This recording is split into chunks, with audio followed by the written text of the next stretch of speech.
तर चला आज आपल्याला करायची सोयाबीनची भाजी। तर आधी याला आपण उकडून घेऊ पाण्यामध्ये। हळद आणि मीठ टाकायचं आणि सोयाबीन पण घेतलेले। आता याला आपण चांगल्याने उकळून घेऊ पाण्यामध्ये। तर तुम्ही बघू शकता आपलं सोयाबीन किती छान उकळून तयार झालेलं आहे। आता याचं पाणी आपल्याला पूर्ण निचळून काढायचं, काहीच पाणी नाही राहू द्यायचं त्याच्यात, पुरंच पाणी काढायचं आपल्याला। त्याच्यानंतर आपण सोयाबीन तळून घ्यायचं। आता चला आपण तेलामध्ये सोडू सोयाबीन आणि याला चांगल्याने तळून घेऊ। बघा आपले सोयाबीन किती छान तळलेले, नरम पण झालेले। ही आहे भाजीची सामग्री।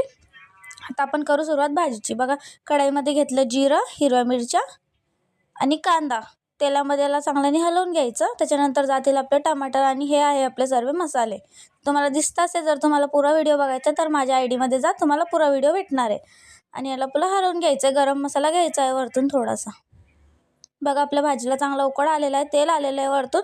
जे आपले तळलेले सोयाबीन होते ते पण त्याच्यात टाकून दिले।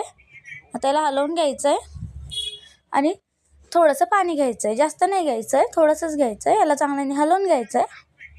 बघा आपल्या भाजीला किती छान उकळ आलेला आहे आणि वरतून घ्यायचं आपल्याला कोथिंबीर। तर या तुम्ही पण सर्व जेवायला आणि बाय।